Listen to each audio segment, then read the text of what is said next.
Саламатсыздар, құрметті студенттер. Енді біз бүгінгі дәрісіміз бала, оның отбасы, үйге тақырыбы.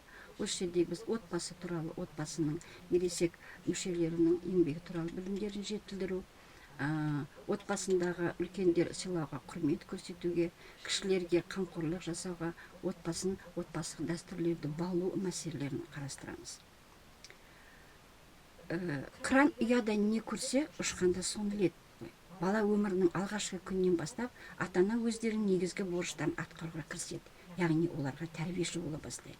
Отбасының берік негізі рухани мүдденің бірлігінде болмақ. Оның бұрыттас тату болуы, береке бірлігі ең алдымен әке-шешенің бір-біріне, балаларына қалай қарайтынына байланысты. Ерте кезде балалар оқыса да, оқымаса да, дін талап еткен тұрмыс ережесін білуге, орындауға тиіс болған. Ғасырлар бойы қалыптасқан халық дәстүрлері мен салттары болған отбасы тәртібі солар арқылы қатаң реттеліп отырған. Мысалы, қызға қандай киім лайықты, шашты кім бір өрім бе, әлде екі өрім етіп өруі дұрыс па, оны шашбамен сәндеу керек пе, не орамалдың, не кимешектің астына жасырып қойған жөн бе дейтін жайларды жіктеген. Ұрпақ, болашақ, яғни ол адамзаттың болашағы, ал отбасы кішкене мемлекет. Отбасының өзара маңызды міндеттерінің бірі баланы жарқын істерге, нұрлы мұраттарға тәрбиелеу екенін естен шығармау қажет. Халқымыздың балаңды 5 жасқа дейін патшадай сыйла, 5 жастан 15 жасқа дейін құлыңдай жұмса, одан соң өзіңе ақылшы дос сана деген өмірлік қағидасын ұстана отырып тәрбиелеу құнды нәтиже көрсететіні мәлім. Бала тәрбиесінің алғашқы алтын қазығы туған ұясы, өз отанының басындағы ата-ана тәрбиесі. Баланың бас ұстазы ата-анасы демекші, отбасындағы таным түсінік қалай қалыптаса, адамның бойында қалатын сол қасиетте солай қалыптасады. Болса тәртіп, бала өседі, сомдалады, қатаң ұстаз, бос жүрмесін, сандалып деген Жүсіп баласағұн айтқандай, есі кіріп, тілі шыға бастағанда баланы шектен тыс шонжандатпай, байсалды, ұттымтал, тілалғыш етіп бағу ата-ананың басты міндеттерінің бірі. Отбасында бала тәрбиесіне теріс ықпал ететін факторлардың да ата-ана әрқашан аулақ болу керек. Әкеге қарап ұл өсер, шешеге қарап қыз өсер. Әке көрген оқ жанар, шеше көрген том пішер демекші, жалпы отбасында ұл бала тәрбиесіне, әкенің қыз бала тәрбиесіне шешенің орны ерекше. Қызың өссе, қызы жақсымен ауылдас бол. Ұлың өссе, ұлы жақсымен ауылдас бол. Ұл туса елдің қорғаны, қыз туса елдің көркі деп халқымыз бекер айтпаған. Мұның бәрі әке шешенің бала тәрбиелеудегі өздерінің үлгі өнегесіне де тікелей байланысты болмақ. Ата-бабамыз отбасы тәрбиесінде еңбекке де көп мән беріп, ол туралы да өзіндік ойларды қалдырған. Өзің үшін еңбек қылсаң, өзі үшін оттаған айуанның бірі боласың. Адамзаттың қамы үшін еңбек қылсаң, Алланың сүйген құлы боласың деп отбасында баланы жастайынан еңбекке баулудың маңыздылығын жоғары қоя білген. Ата-ана балаға сыншы, балалардың бос уақытын дұрыс ұйымдастырып, немен айналысып жүргендігіне жете кеңіл бөлсе, мерзімдік басылымдарға жаздырып, әдеби шығармаларды оқуға жасынан дағдыландырылса, кейін бармақ тістейтін оқиғалардың алдын алуға болар еді. Үлкенді құрметпен қадір тұту, ілтипатты қарым-қатынаста болу, сыйласа білу, ата-ананы қартайғанда қарау, кішіге қамқор болу, бұл қазақ халқы үшін жазылмаған заңдар. Үлкенді сен сыйласаң, кіші сені сыйлайды. Кіші сені сыйласа, кісі сені сыйлайды. Аға әдепті болса, сіңлі әдепті деген мақалдардан үлгі өнеге, тәлім тәрбие ерекше назар аударғанын көреміз. Сонымен ата-ананың тәрбиесі бала мінезінің іргетасы. Тәрбие табалдырықтан басталады деген нақыл сөздер өмірден алынған шындық. Бала тәрбиесі нәзікте күрделі әрі қоғамдық жауапкершілікке жатады. Бала өмірдің гүлі, сол әлеуметтік болашағы. Баланы тәрбиелі де саналы азамат етіп өсіргіміз келсе, ең алдымен өзіміз кіршіксіз таза тәрбиелі адам болуымыз керек. Адамгершілік пен саналықтың бастапқы қарапайым белгілерін өнегелі отбасында дарытқан баланың болашағы жарқын, өмірі мәнді болмақ. Біздің балаларымыз, біздің қарттығымыз, жаман тәрбие болашақтағы қайғымыз.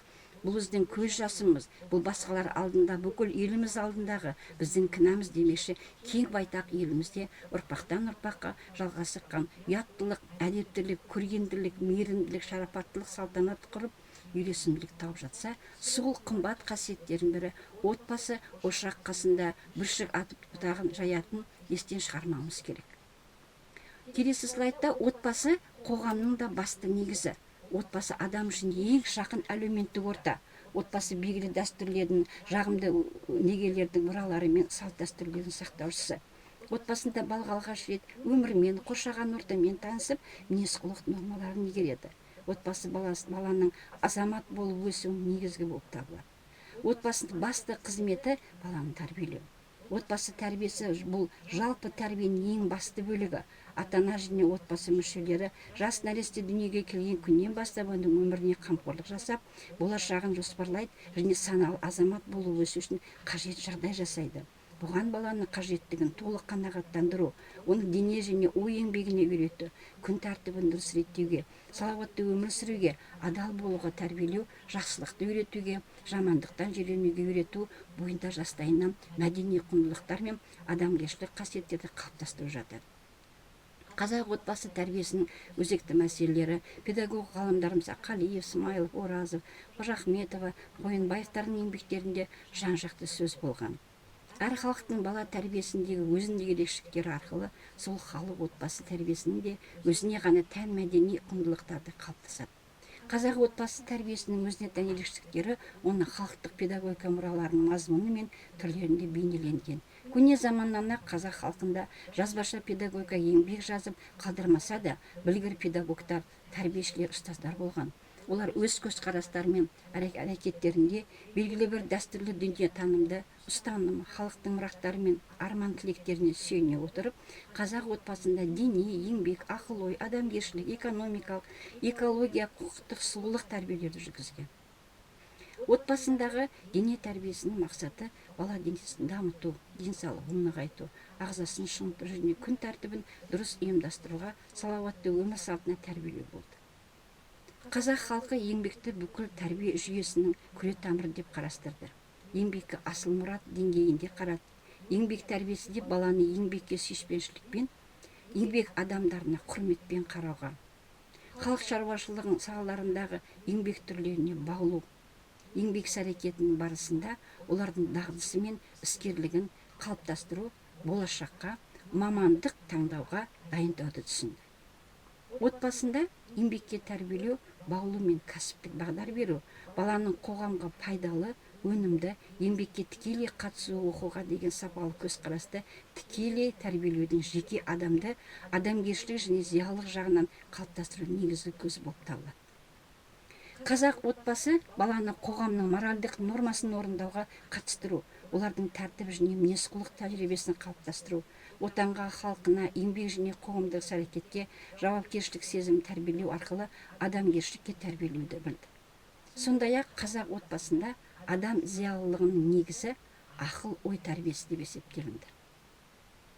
Ақыл-ой тәрбиесі арқылы баланы ойлау іс-әрекетінің шарты болатын білім қорымен қаруландыру, негізгі ойлау операцияларын меңгерту, зиялылық біліктері мен дүние танымын қалыптастыру міндеттері шешілді.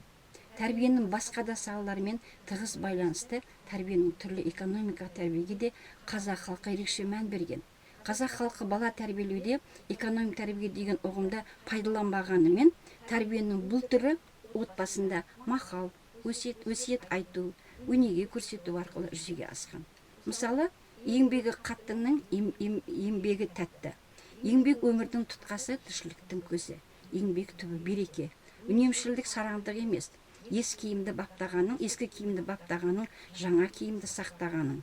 Дегенсе, сараң дүниенің малын жиса да тоймайды деген мақалдары дәлел болады. Бұл ата-бабамыздың экономикалық тәрбиенің негіздері еңбек тәрбиесінде екенін жақсы түсінген байқатады. Қазақ отбасында экономика тәрбиеге арқылы айырбас, бөлісу және табыс табу сияқты негізгі экономика қатынастарды тәжірибеде меңгеру жүзеге асты. Ұлды мал бағуға, отын шабуға, қолөнер шеберлігіне, мал табуға, отбасын асырауға, ал қыз баланы ас пісіруге, кесте тігуге, ермек тоқу сияқты үй ішінің жұмыстарына үйрету арқылы экономикалық тәрбиенің көзі болып табылатын үнемшілдікке, тәуекелшілдікке үндеп, сараңдыққа салынып кетуден жирендіріп отырған.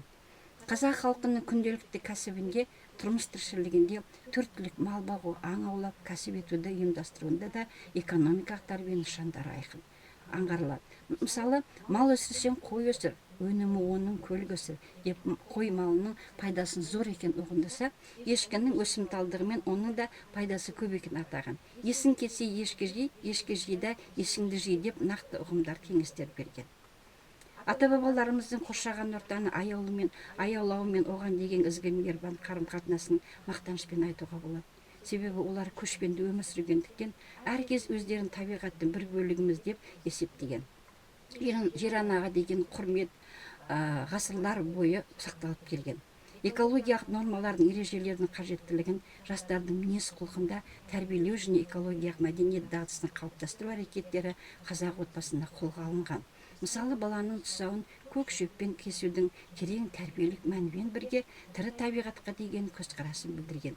Қазақ отбасындағы тәрбие құралдарының бірі болып есептелетін тыйым сөздердің мазмұнында ата-бабаларымыздың экологиялық тәрбиеге зор мән бергенінің дәлелі болып табылады. Суға дәрет сындырма, көк шөпті жума, отқа түкірме деген секілді сөздер.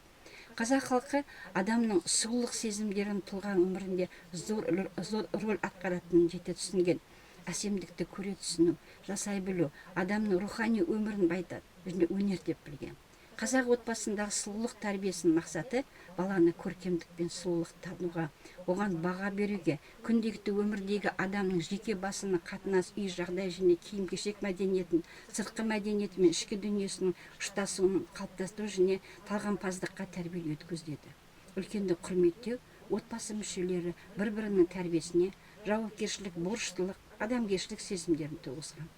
Егер жапон халқы басқалар үшін тұйық халық болса, онда ағылшын халқы басқаларды қойып, өз ішінде тұйық халық. Олардың отбасында әр адам жеке өмірінің құпия болғанын қалайды. Бір сөзбен айтсақ, ағылшындықтардың жаны өз үйінен де жақын, яғни берік қамалмен тең. Басқа халықтар үшін жанұя қиыншылық пен қуанышты бірге бөлісетін ең басты байлық болса, ағылшын халқы қиыншылық кезінде жақындарынан көмек күте қоймайды.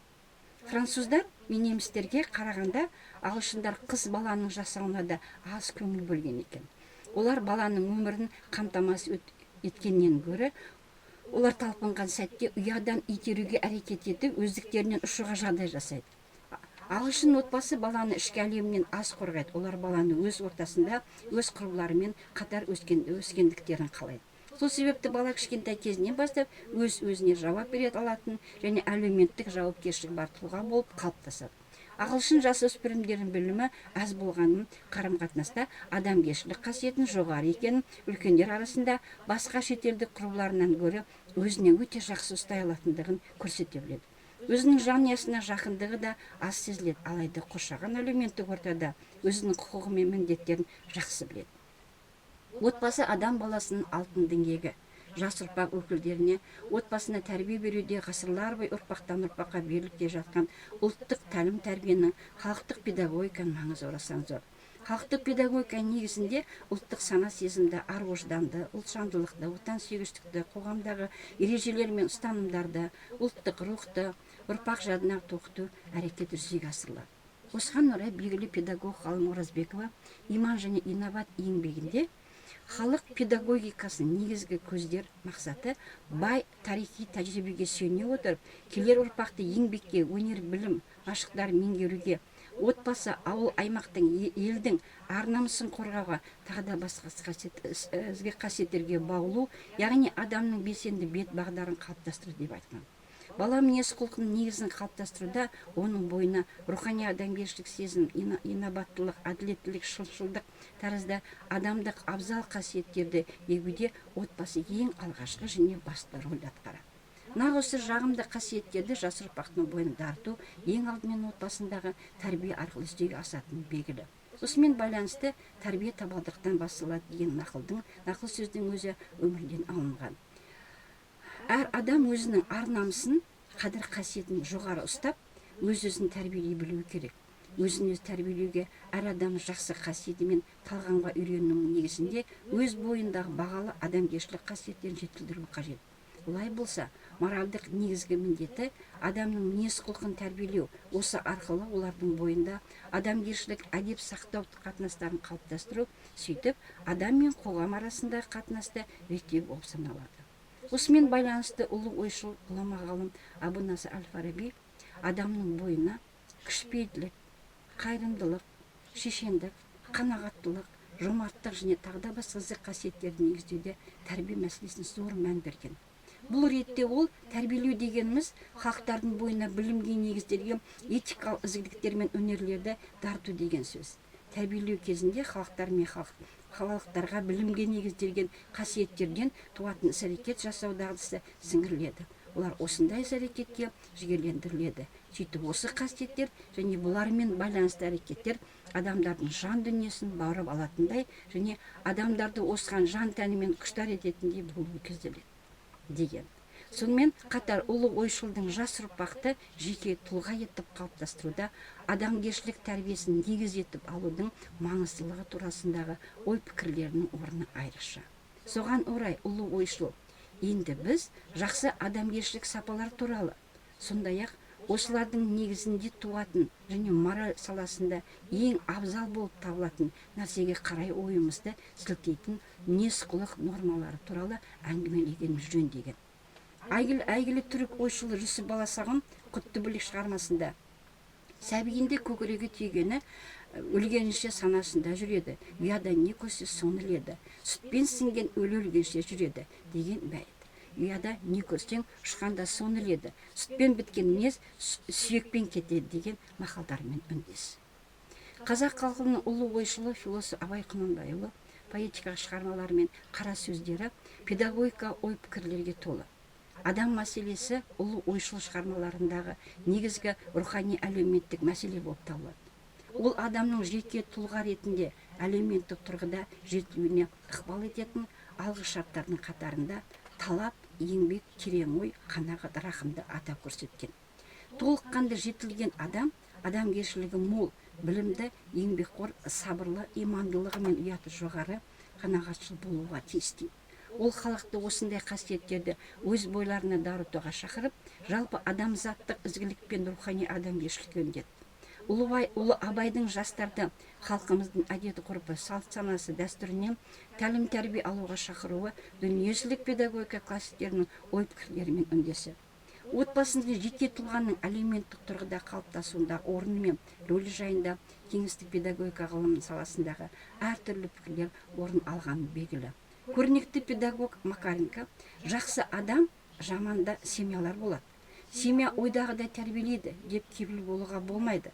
Семья қалай тәрбиелесе, солай тәрбиелесін деп біз айта алмаймыз. Семьялық тәрбиені біз ұйымдастыруға тиіспіз және мемлекеттік тәрбиенің өкілі ретінде бастапқы ұйымдастырушы мектеп болуға тиіс. Семьяларға мектеп басшылық етуге тиіс деп өскелең ұрпақты қалыптастыру ісінде отбасына қарағанда мектеп жетекшілік рөл атқаруы керек деген ұйғарымды ұсынады. Ал педагог ғалым Сухомлинский: мектеп семьяны, әсіресе шешені толық дәрежеде алмастыра алмайды. Мектеп пен ата-ананың міндеті әр балаға бақыт беру. Бақыт алуан қырлы. Ол адамның өз қабілетін ашып, еңбекті сүйіп, онда жасампаз бола білуінде деген және қоршаған дүниенің әсемдігінен ләззат алып басқалар үшін әсемдік жасауында да басқа адамды сүйіп, өзі де біреудің сүйіктісі болып, балаларды нағыз адам етіп өсіре білуінде. Тек ата-аналармен бірлесіп ортақ күшіге жұмсағанда ғана мұғалімдер балаларға зор адамдық бақыт бере алады деп, тек отбасымен бірлескенде ғана білім беру ортасы ізгі қабілет қасиеттерді бойында тоғысқан жеке тұлғаны тәрбиелей алады деген тұжырымға келді. Демек, жас ұрпаққа мектепке дейінгі ұйым, ата-ана және әлеуметтік ортаның өзара сабақтаса отырып, мақсатты түрде рухани адамгершілік тәрбие беруді ұйымдастырусының маңызы зор. Бүгінгі тақырып бойынша бақылау сұрақтарыңыз және осы тақырыпқа байланысты әдебиеттер. Рахмет.